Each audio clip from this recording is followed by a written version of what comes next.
कि लोगों के दांत गिर जाते हैं, चाहे दांतों में दर्द होने लगता है, दांत निकल जाते हैं, तो उसमें क्या करना चाहिए और क्या ऑप्शंस है? ओल्ड एज में सर हम बहुत सारी चीज़ें कंसीडर करते हैं। जब आदमी बूढ़ी स्टेज में चला जाता है तो दांत जो होता है वो हमारा नीचे से हमें जो सुपरफिशियल चीज दिखती है, आंखों से दिखने वाली चीज है कि हमारा मसूड़े ने दांत को पकड़ा हुआ है, लेकिन दांत जो होता है उसको मसूड़े के साथ साथ मसूड़े के अंदर होती है हड्डी, एल्वियोलर बोन कहते हैं उसको। हमारा दांत का एंकरेज जो प्रोवाइड करता है वो हमारा हड्डी भी प्रोवाइड करती है, पेरिडोंटल लिगामेंट भी प्रोवाइड करते हैं, हमारे गम्स भी प्रोवाइड करते हैं। हमने गम्स की केयर कर ली, हमें पेरिडोंटल लिगामेंट की भी केयर करनी पड़ेगी, हमें अपने बोन की भी केयर करनी पड़ेगी।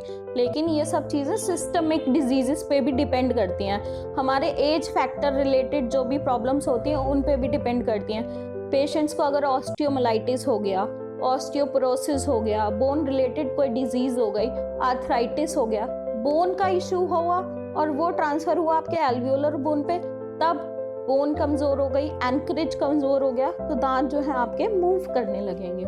अगर हमारा बोन में कोई इशू है तो मतलब हमने जो अपना पौधा जिस मिट्टी में लगाया है उसकी जड़ें कमजोर हो गई हैं, तो आपका पौधा हिलेगा। लेकिन अगर उसकी मिट्टी अच्छे से दबी हुई है, पकड़न है आपकी जड़ों में और मिट्टी के बीच में, तो पौधा नहीं हिलेगा।